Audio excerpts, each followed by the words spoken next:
High, সুপ্রিয় শিক্ষার্থী, কেমন আছো তোমরা? আমি নুরুল ইসলাম শিকদার, প্রভাষক, রাজবাড়ী কলেজ, মির্জাপুর, টাঙ্গাইল। আজকে তোমাদের আরেকটি বিষয় নিয়ে আলোচনা করব। গত ক্লাসে বাজারের শ্রেণী বিভাগ নিয়ে আলোচনা করেছি, আর সেখান থেকে আজকে পূর্ণ প্রতিযোগিতামূলক বাজার কাকে বলে এবং এই পূর্ণ প্রতিযোগিতামূলক বাজারটা কিভাবে সংগঠিত হয় বা এখানে লাভ লোকসানের ব্যাপারটা থাকে সেটা কিভাবে হয়, এই বিষয়টা নিয়ে আমি দুইটা ক্লাস নেব পরপর। তো তোমরা কিন্তু এইটা দুইটা ক্লাসটাই খুব ইম্পর্টেন্ট। এই দুইটা ক্লাসটাই তোমরা খুব মনোযোগ সহকারে দেখবে। একটা যদি না দেখো আরেকটা কিন্তু বুঝতে পারবে না। তো শুরু করি। সুপ্রিয় শিক্ষার্থী, প্লিজ স্ক্রিনের দিকে তাকাও।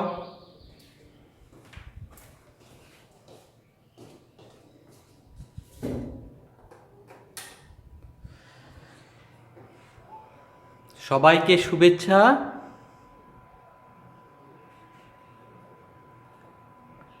নিচের ছবির দিকে লক্ষ্য করো, কি দেখতে পাচ্ছ? তোমরা একটা বাজার দেখতে পাচ্ছ। হ্যাঁ, এই বাজার নিয়ে আমরা আলোচনা করব। এটা একটা পূর্ণ প্রতিযোগিতামূলক বাজার। দেখো এখানে অসংখ্য লোক, হ্যাঁ, অসংখ্য ক্রেতা এবং অসংখ্য বিক্রেতা আছে। দেখছো, অসংখ্য ক্রেতা এবং অসংখ্য বিক্রেতা।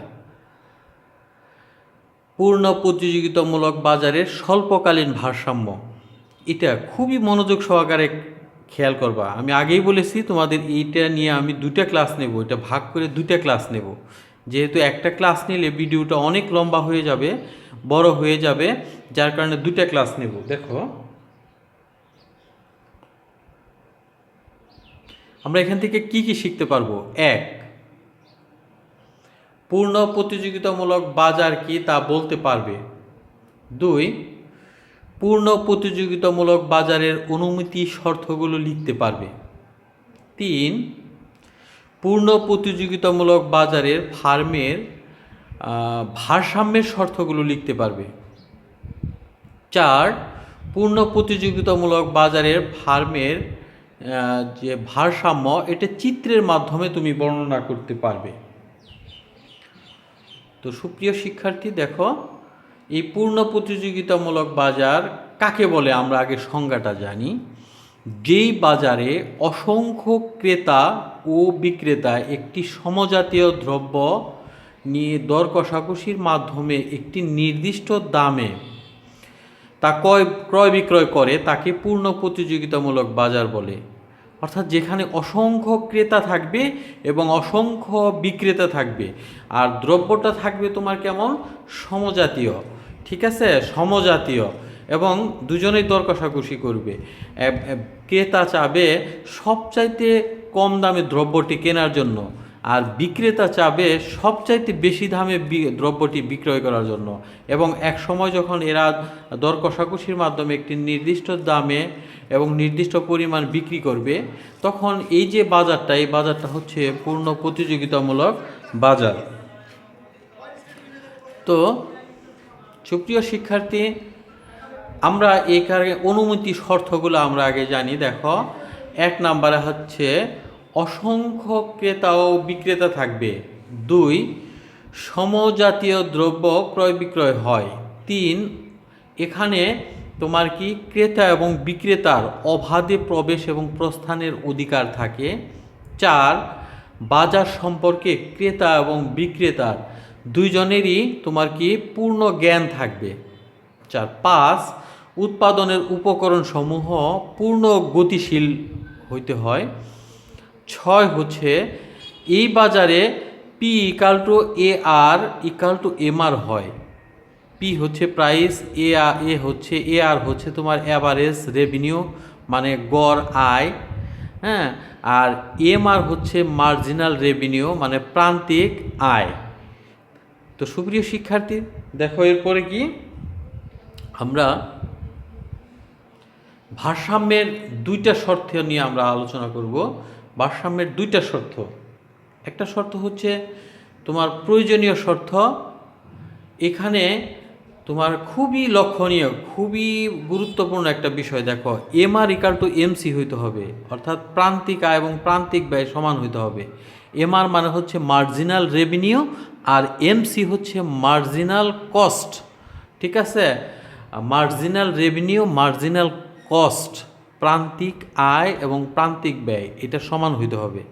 আবার প্রান্তিক আয় এবং প্রান্তিক ব্যয় সমান হইলেই হবে না, এখানে আরেকটা শর্ত হচ্ছে যে যেটাকে আমরা পর্যাপ্ত শর্ত বা প্রয়োজনীয় শর্ত মানে অ্যাডিশনাল শর্ত বলতে পারি, যে এমসি রেখা মানে মার্জিনাল কস্ট রেখাটা এমআর রেখা মার্জিনাল রেভিনিউ রেখাকে নিচের দিক থেকে ছেদ করে উপরের দিকে যাবে।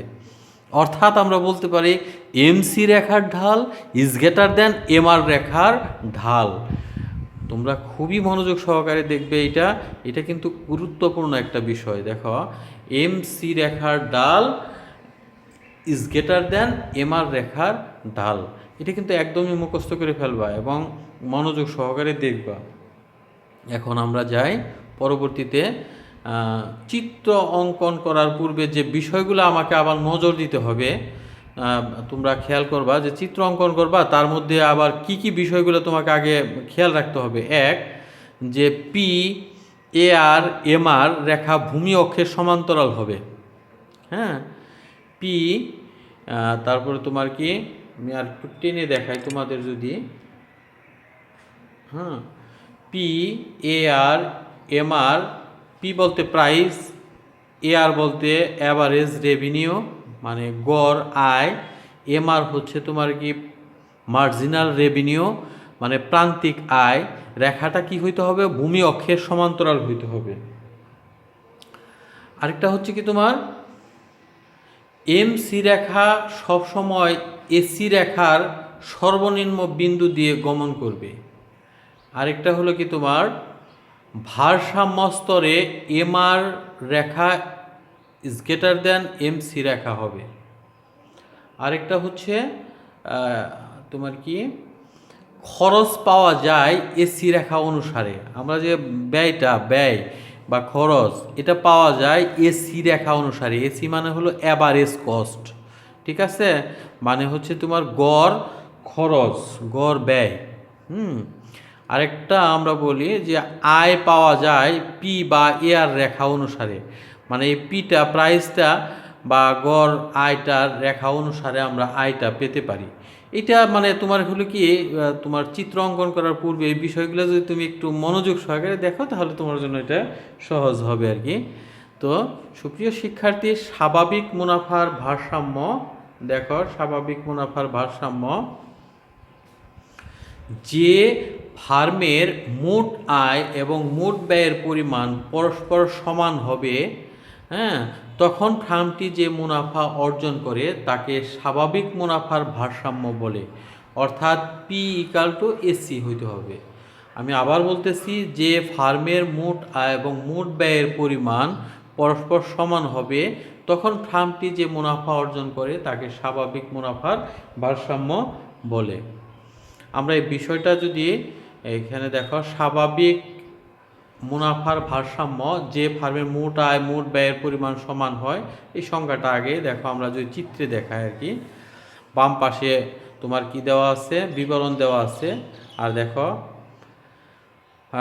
উপি হলো প্রাইস, আর ভূমি অক্ষে দেখো, ভূমি অক্ষে উকিউ,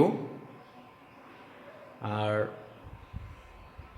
এমসি রেখা এবং এসি রেখা, দুইটা রেখা দেখো তোমরা খুব মনোযোগ সহকারে। এখানে কিন্তু খেয়াল করো, এসি রেখাটা যেভাবে আছে, এসি রেখার নিচ দিকে থেকে উপরের দিকে তোমার এমসি রেখাটা চলে গেছে। হ্যাঁ, এটা হলো স্বাভাবিক মুনাফার ভারসাম্য। আর ওই যে আগেই বলেছি, A R equal to M R equal to P হইতে হবে। A R equal to M R equal to P.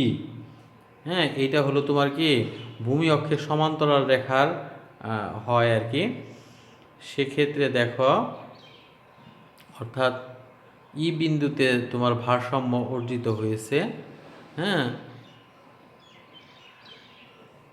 খেয়াল করো, ই বিন্দুতে ফার্মটির ভারসাম্য অর্জন করেছে, কারণ উক্ত বিন্দুতে ফার্ম তার ভারসাম্যের দুইটা শর্তই কিন্তু পূরণ করেছে।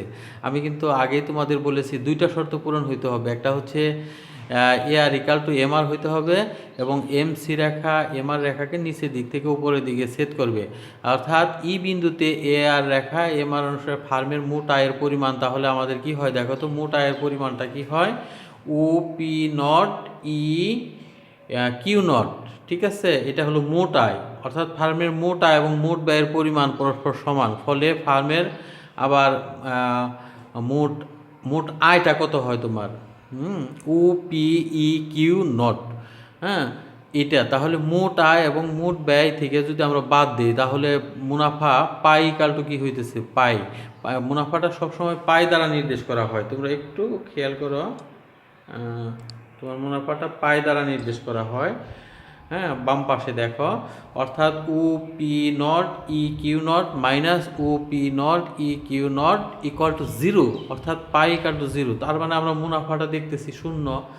আর সবসময় মনে রাখবা, শূন্য মুনাফায় স্বাভাবিক মুনাফা অর্জিত হয়, যাকে অর্থনীতিতে শূন্য বা স্বাভাবিক মুনাফা বলা হয়।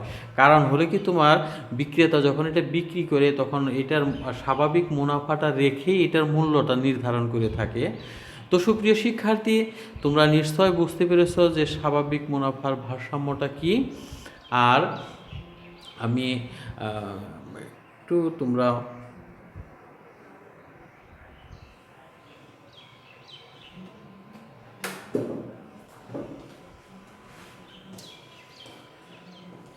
আমি আজকে তোমার যে বিষয়টা আলোচনা করলাম এর বাকি অংশটুকু খুবই ইম্পর্টেন্ট। এখানে কিন্তু দেখাইলাম তোমার স্বাভাবিক মুনাফার ভারসাম্য, এরপরে আরও দুইটা টপিকস আছে, হ্যাঁ একটি ক্লাসে তোমার অনেক লম্বা হয়ে যায়, যার কারণে এটা আলোচনা করলাম না, পরবর্তীতে আলোচনা করব। অবশ্যই তোমরা মনোযোগ সহকারে দেখবে।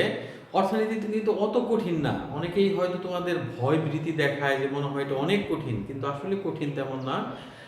এই করোনা পরিস্থিতি স্বাভাবিক হলেই ক্লাসে আসলে দেখবা যে সবচাইতে এটা মজার একটা বিষয়। সুপ্রিয় শিক্ষার্থী, ভালো থেকো, সুস্থ থেকো, আল্লাহ হাফেজ।